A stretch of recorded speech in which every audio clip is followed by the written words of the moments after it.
My mother-in-law demands I give her $5,000 or she'll make us homeless. Here's what happened. Subscribe to Am I the Jerk on YouTube and hit the bell for notifications. This story is extremely hard for me to tell because I'm still dealing with the effects of it. However, I feel like I need to, because this story features the most entitled parent I've ever met in my life. This is the story of how my life has been ruined because, like the title states, I refuse to pay my fiancé's mother $5,000. It started out simple enough. In August of 2019, when my fiancé and I were dating, my parents, who I was staying with at the time to care for my stepmother after a surgery, wanted me to leave because they couldn't sleep with each other as often as they wanted. They told me this in a very abrupt manner and expected me to leave fairly quickly, giving me no time to prepare. My fiancé kindly asked his mother, who he was staying with, if I could live with them long enough for us to get an apartment together. He stressed to her that it would be difficult for us to get an apartment ourselves just starting out, and that while we could cover all the monetary expenses, we would most likely still need a co-signer. She promised both me and him that if we couldn't qualify for an apartment by ourselves, she would co-sign for us. So I moved from Illinois to Florida. Within a week of me being in the house, my fiancé's mother was making our lives miserable. Despite me landing a job within a week and having to work late nights for said job, she would come into the living room each morning at varying, stupidly early hours to tell us we needed to do something productive. Meanwhile, she would go back to bed to sleep until 6 a.m. She would complain that we weren't cleaning the dishes we had used to make a meal that we had just made and were still eating. She would gaslight and pick petty fights with my fiancé, then play the victim, like a true narcissist. It got so bad, a few weeks in, we decided to rent a hotel for the weekend, just to get away from her and have some alone time. We had our apartment picked out anyway. All we'd need to do when we got back was sign some paperwork and we'd be away from her, right? Wrong. After the weekend, fiancé's mother drove us back to her house. On the drive back, she sprung something on me. She wanted us to pay her $5,000. For context, my fiancé was going to be receiving a $9,000 medical settlement a few months from that point. Before he met me, he had told his mother that if he was still single, he would give her $5,000 toward a trailer that they would both own and live in together. Since my spouse and I were dating and very serious at the time, this was extremely confusing that she would demand this. My fiancé tried to explain to her that he had only promised to give her money if he was single. She was having none of it, and attempted to gaslight him about it. When that didn't work, she turned to me, and requested that I pay her the $5,000. I only had about $5,000 in my bank account at the time, so I couldn't do that and pay to rent an apartment at the same time. When she realized she couldn't squeeze blood from a stone, my fiancé's mother finally declared,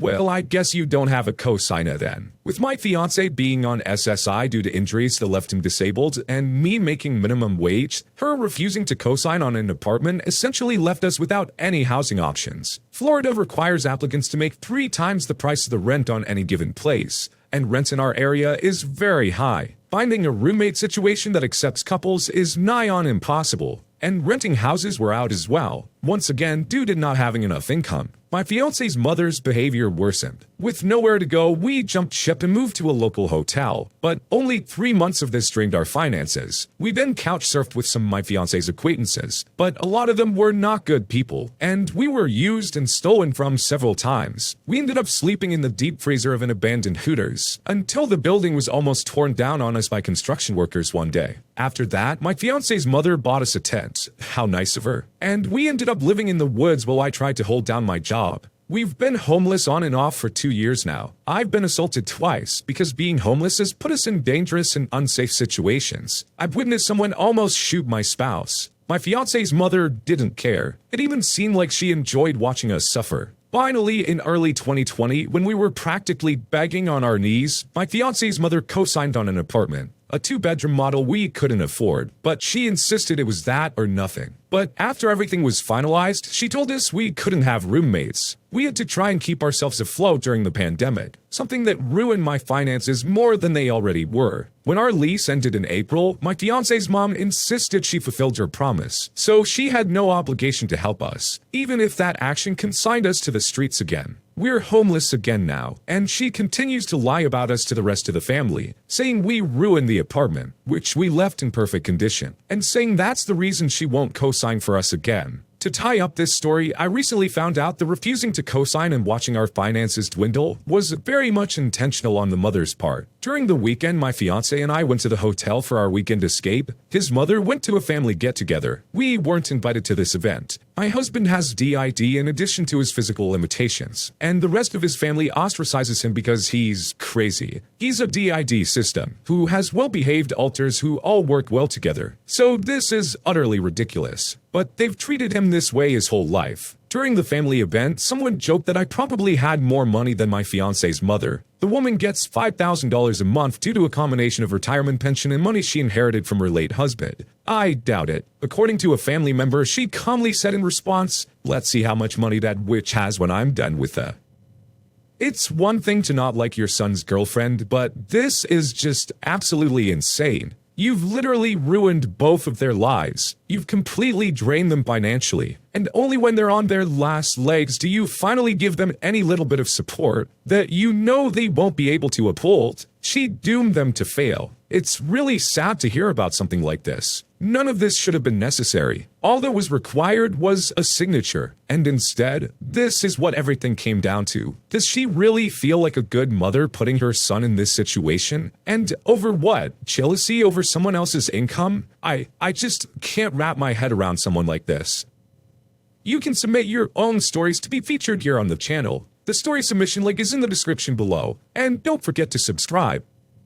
Coworker tries to make me feel lower than him by forcing me to call him by his formal title. So I insist that he do the same for me. Years ago, I was working for a university as a secretary for a rather large department. I was told by the chair to call everyone by their first name, rather than the formal Dr. So-and-so. I complied and life went on with me using informal names and them doing the same for me. However, about a year later, I called to Dr. So-and-so in the next room to ask a question. It was benign enough and still respectful using his first name. Not long after, I received an email. He had addressed it to me as my first name and stated that I needed to call him Dr. So-and-so and not to use his first name. I knew this was a way to establish his superiority over me, but I was not having it. I may have been a secretary, but I was still a human being who deserved respect, too. I wrote him an email back, addressing him as Dr. So-and-so. I agreed to call him by his formal name, but I insisted that he do the same to me. I am no longer original poster, but Mrs. Doe. I copied the department chair and executive aides so all were in on the loop. He went to the chair to complain, but she sided with me. And so it began. From then on out, it was Dr. So-and-so on every correspondence and when I spoke to him. If he addressed me as Rasili, I would remind him that I wanted to be addressed as Mrs. Doe,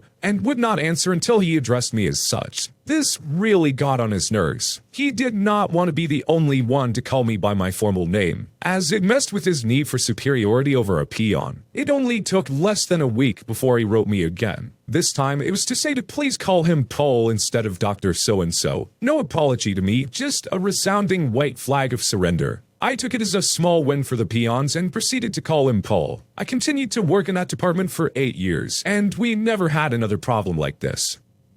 Wow, somebody really has a superiority complex, don't they? Honestly though, you handled this the best way you could. You just ended up embarrassing the guy, which is the exact opposite of what he wants. By him establishing that role with you and no one else, he made himself look lower, rather than higher like he wanted. He really just showed how petty he was.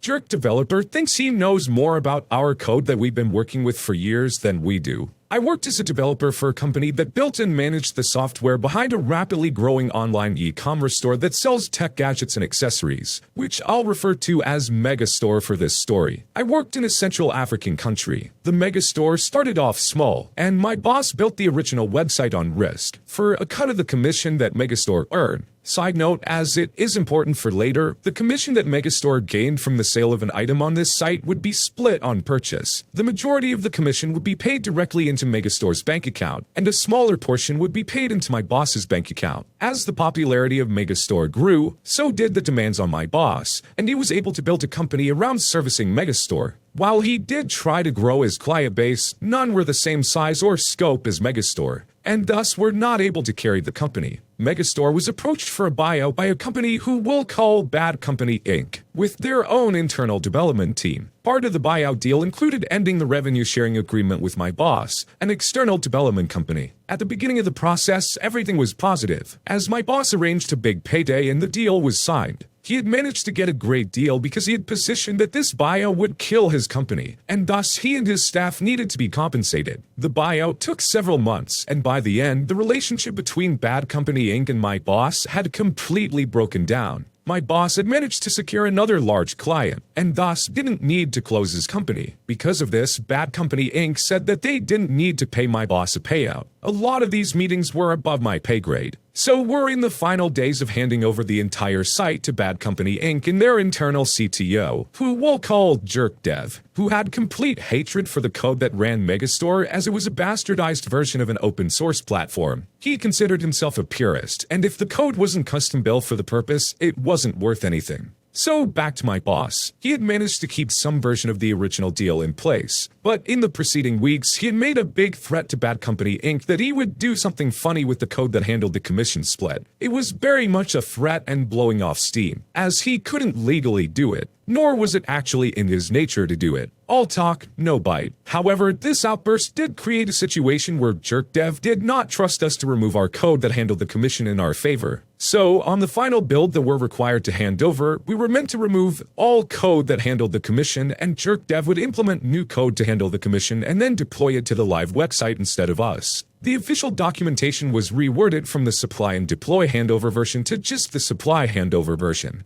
Great, less work for us. So, D-Day arrived. We'd actually completed the build a few days earlier, with commission sharing code completely removed, and we're just sitting on this version, so we could hand it over on the day as contractually required to do so. So we handed it over in the morning, and we're all planning to head out for a long lunch. Just before we left, we checked Megastore for the last time, and noticed that Jerk Dev had already deployed the handed-over version. We were puzzled, as we assumed that any development on the commission code would require extensive testing. We logged into the new site and saw that no code for handling the commission in any fashion was there. Nowhere. There was nothing. We logged into the payment gateway and there were no logs there either. This meant no commission was being deducted at all, so Megastore was losing 100% of their revenue. We immediately reached out to Jerk Dev via multiple calls, which he rejected until he eventually answered and yelled that he was busy and that we should stop calling him, followed by him hanging up the phone. So my boss, concerned that this somehow would be thrown back into his face as the funny thing he threatened to do, instructed us to do a hotfix and deploy it to the server without Jerk Dev's approval, which we did. It was a messy fix, using the old code. We put all the money into the Megastore account and only 1 cent into my boss's account, as something had to be deducted for the code to work. 10 minutes after deploying the hotfix, Jerk Dev called accusing my boss of stealing. Many heated words were shared, followed by my boss putting Jerk Dev on speaker and instructing all of us to quickly record the conversation on our phones. Jerk Dev informed us that he had already implemented the code, as he had noticed the completed build 2 days earlier. We tried to tell him that something was wrong, and he just replied that we were too simple-minded to understand custom code, as we were just simple web admins, nothing more, and that we had 30 minutes to remove the hotfix code. My boss got him to repeat the instructions one more time and state that we had supplied a build that satisfied the conditions of the agreement and then hung up on him.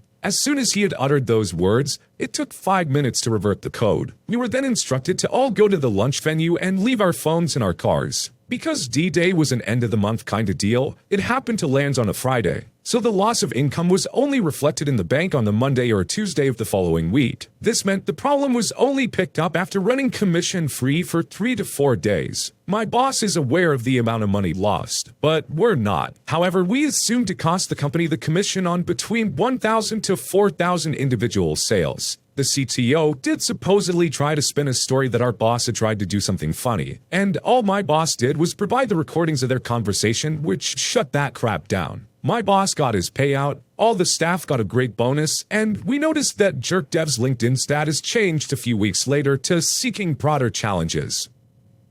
I don't know much about code development and stuff like that, but I would be led to believe that someone who's been working with it for numerous years is gonna know something about it over the guy who just walked in the door. If they had just hung in there and kept a good relationship until the project was done, then everything would have gone a lot smoother. It's not worth it to sit there butting heads with these people when you still need the information that they have. You're just making your life more difficult. Sounds like this guy just had a little bit of a superiority complex and wanted to flex in front of these guys that he saw as lower web designers. Either way, joke's on him in the end. You don't know how to do everything, buddy, and sometimes you need to accept that.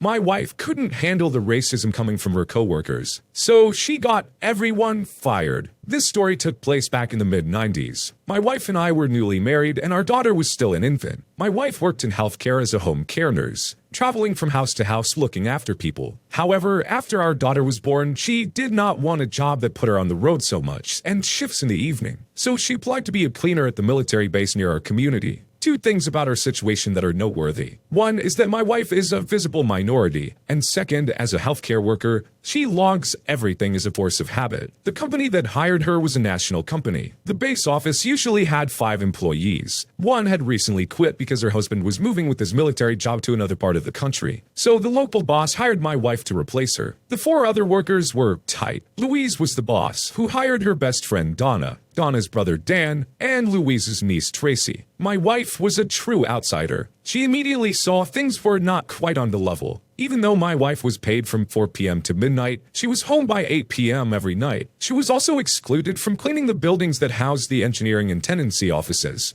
Occasionally, when she would clean those offices, she saw her colleagues rifling through desks and filing cabinets, photocopying documents, and other shady stuff. My wife also saw Louise threaten a soldier with extra duties for not opening doors fast enough. Louise's husband was a senior NCO in the unit, but jobs were hard to find at the time, so my wife was willing to accept a little discomfort to her ethics. However, after a few months, the racism started. It started with a nickname, then morphed into slurs, and then rumors about her. They started telling racial jokes without trying to hide it. When my wife complained to the 4 of them that she was uncomfortable, she got called weak, and they threatened her employment. My wife told them that she would go to head office. So she called the head office from work. Stuart from HR dressed down my wife over women's talk and told her she needed to thicken her skin and not be so sensitive. My wife countered that she would go to the authorities. Stuart said no laws have been broken, so that she should go to the authorities if she wanted. Good luck. Later that shift, she was fired for attitude.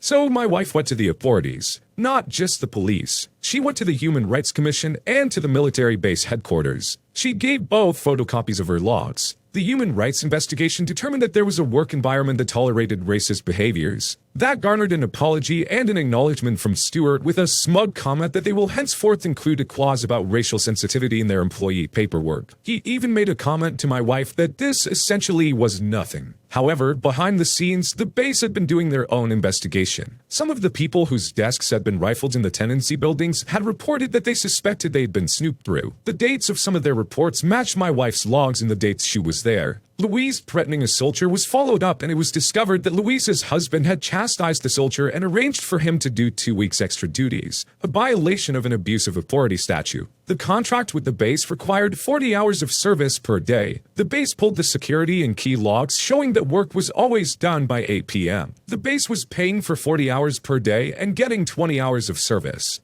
There was a clause in the cleaning contract that stated that federal government human rights regulations needed to be followed. The results of the commission's investigation determined that they were in violation. Other bases were contacted to see what was going on with this company, and they found out that others were having similar issues. As a result, the base broke the contract with cause. It was a 5-year contract broken after the 2nd year. Louise, Donna, Dan, and Tracy were suddenly out of work. The next cleaning company came in. All personnel had to undergo vetting for security. All cleaning was done during the day, preventing people from rifling through desks. 40 hours was 40 hours, and cleaners were not authorized to engage soldiers beyond casual "how are you" conversations. My wife went back to healthcare. However, every once in a while, she wonders what that jerk Stewart thinks of women's talk now. Sadly, it's disgusting that stuff like this is even allowed to happen. The fact that she's there hiring all of her friends and family is already a red flag. She shouldn't have the authority to do that. When the entire department is run by people who are really tight like that, you know there's going to be slacking off. This group seems like they took it even a step further with all this shady photocopying and stuff going on. Whatever way you slice it, your employers are not going to be happy about that, especially when you work in a military base. When you subscribe, make sure to hit the bell to turn on notifications. Put the playlist on in the background to finish listening to all the stories, linked in the top of the description. And if you like Am I the Jerk, give Am I the Genius a shot, linked in the description as well. Either way, thanks a lot for watching, and we'll see you guys next time.